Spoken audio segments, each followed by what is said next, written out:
हरिओम प्रिय दर्शकों, यदि आपकी वृषभ राशि या वृषभ लग्न है तो इस वीडियो को बहुत ध्यान से देखिएगा, समझिएगा। इस वीडियो में हम समझने वाले हैं शुक्र राशि परिवर्तन प्रभाव को।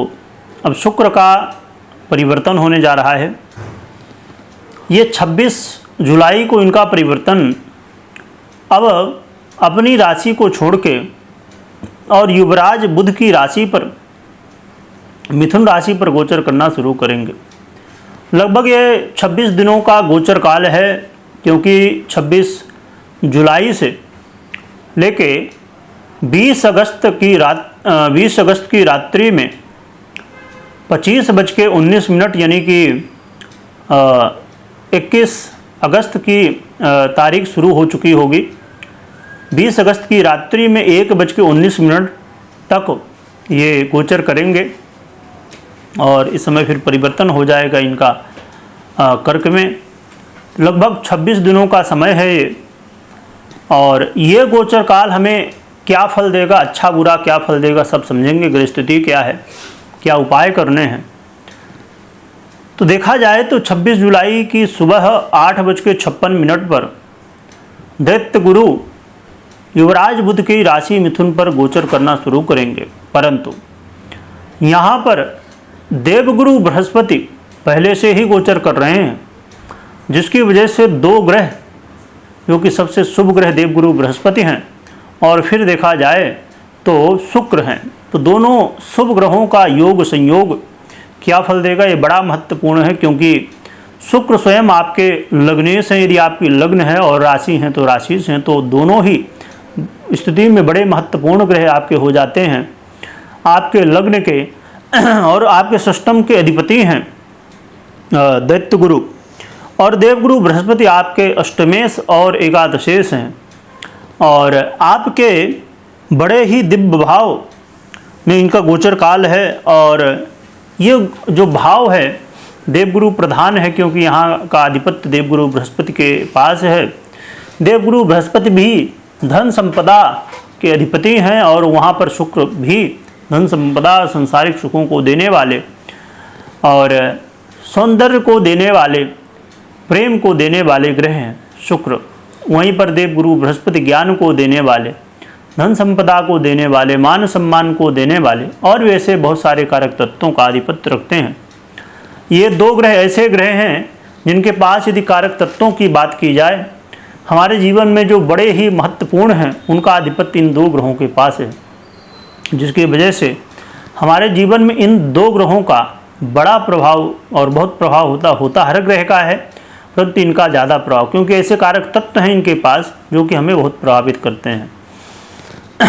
और थोड़ा सा यदि डीप में जाके इसे समझने की कोशिश करें तो वर्तमान में आर्द्रा नक्षत्र में देवगुरु बृहस्पति गोचर कर रहे हैं, और 28 तारीख से 28 जुलाई से ये आर्द्रा के चतुर्थ चरण में गोचर करेंगे, जो कि ये आर्द्रा नक्षत्र राहु का नक्षत्र है।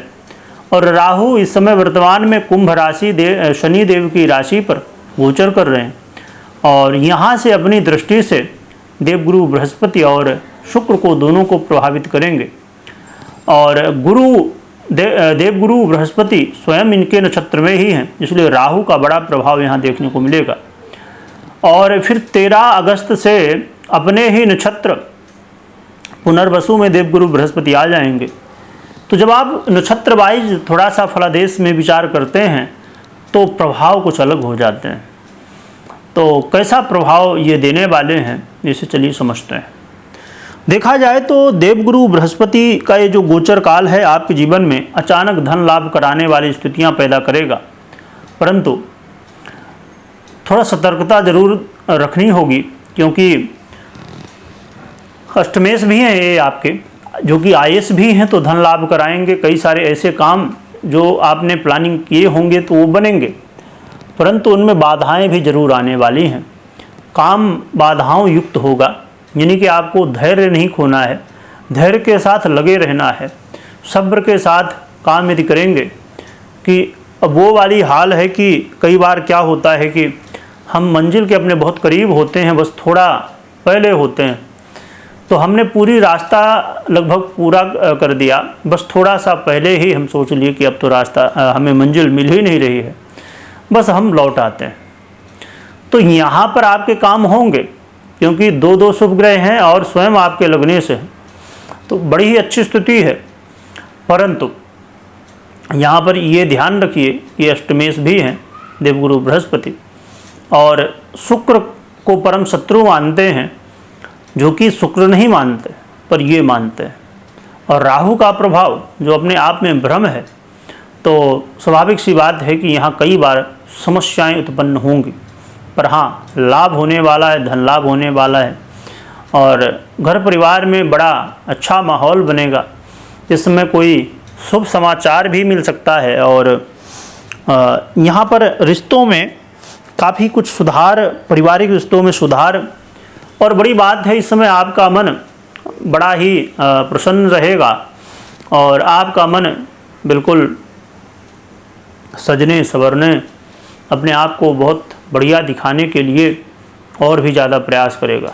क्योंकि ये वृषभ वाले हैं, वृषभ वाले बहुत ही सच्चे व्यक्ति होते हैं। कहा जाए कि यदि वृषभ राशि वालों को देखें तो बहुत ही अपने वादा के पक्के व्यक्ति होते हैं। पर जहाँ बात आए सजने संवरने की, तो शुक्र से प्रभावित हैं, तो स्वाभाविक सी बात है कि ये चीज़ें तो रहेंगी ही रहेंगी। और यहाँ पर देवगुरु बृहस्पति का बड़ा अच्छा एक प्रभाव मिलने वाला है उन लोगों के लिए जो कर्ज में, लोन में, फाइनेंशियल प्रॉब्लम में, फाइनेंस से रिलेटेड प्रॉब्लम में फंसे हुए हैं। तो वो सब प्रॉब्लम दूर करने का एक समय है। कहीं पैसा रुका हुआ था, कर्ज में, लोन में फंसे हुए थे, कहीं पैसा आपने दे दिया था, फंस गया था, या जिस तरह भी फंस गया, पैसा आ नहीं रहा है, तो उससे कैसे बाहर निकला जाए, इसके लिए रास्ते मिल सकते हैं। इसके अलावा देवगुरु बृहस्पति अपनी बड़ी ही महत्वपूर्ण दृष्टि नवम से आपके कर्म क्षेत्र को प्रभावित करेंगे, तो आपके काम काज में अब बड़े अच्छे फल मिलेंगे। इसमें कहा जाए कि प्रमोशन की स्थितियाँ, इसमें चेंज की स्थितियाँ आपको देखने को मिलने वाले हैं, तो बहुत ही अच्छा है। और शुक्र जो कि देवगुरु बृहस्पति का प्रभाव और शुक्र का प्रभाव जो होता है, तो बड़ा ही विचित्र हो जाता है। क्योंकि यहाँ पर गुरु घंटाल योग की स्थितियाँ बन जाती हैं, जिसकी वजह से कई बार व्यक्ति वाणी से बड़ी विचित्र स्थिति में आ जाता है। विचित्र स्थिति मतलब ये कि अपने स्वार्थ के लिए कई बार दूसरों का हित नहीं सोचता है। तो इसलिए इस बात का ध्यान रखिए कि धन प्राप्त हो, सब कुछ काम बने, बहुत बढ़िया बात है, परंतु किसी का अनहित करके ना बने। ये चीज़ जो कि देवगुरु बृहस्पति हैं तो ज्ञान देंगे, परंतु थोड़ा सा इस बात का आपको ध्यान रखना होगा। और बहुत ही अच्छी बात है, कामनाओं का अभाव है देवगुरु बृहस्पति का, बहुत सारी कामनाएं आपकी पूरी होंगी। और आपके जीवन में कहा जाए कि एक बहुत ही अच्छा अवसर है, परंतु अपना काम बनाने के लिए दूसरा का काम बिगाड़ना नहीं चाहिए। इस बात का जरूर ध्यान रखिए। वाणी भ्रमित युक्त ना हो, जो भी कहिए बिल्कुल साफ साफ बोलना है आप, है ना, घुमा फिरा के बिल्कुल भी नहीं करना। क्योंकि यहाँ पर कई बार घुमा फिरा की बात होगी, जिसकी वजह से सामने वाला फिर समझ जाएगा, और जब समझ जाएगा तो फिर समस्याएं हो जाती हैं। यात्रा करते समय थोड़ी सी सावधानी जरूर बरतिएगा। और गुप्त धन की प्राप्ति होने की संभावना है, अचानक धन लाभ की संभावना है, परंतु धन सही जगह खर्च हो, इस चीज़ का भी विचार करिएगा। तो बहुत ही अच्छा प्रभाव है, बस थोड़ी बहुत ये सावधानियां हैं जिन्हें ध्यान में रखनी है। और क्या उपाय करना चाहिए जिससे अच्छे परिणाम देखने को मिले, तो सबसे अच्छा उपाय है लक्ष्मी नारायण भगवान की आराधना, जिससे शुक्र और देवगुरु बृहस्पति दोनों के ही, यदि और अच्छा है कि कहीं मंदिर हो आसपास लक्ष्मी नारायण का तो और भी अच्छा है, नहीं तो अपने घर में ही आराधना करिए। शुक्र और गुरु के मंत्रों का जप कर सकते हैं। और कभी कोई निर्णय लेना है तो अपनी पर्सनल कुंडली को जरूर एक बार चेक करिए, उसके बाद ही निर्णय लीजिए, है ना। कुंडली में क्या कैसी स्थितियाँ हैं, क्योंकि पर्सनल कुंडली बड़ी महत्वपूर्ण होती है, तो उसको मात्र गोचर के आधार पर निर्णय नहीं लेना चाहिए। वीडियो देखने के लिए बहुत बहुत धन्यवाद।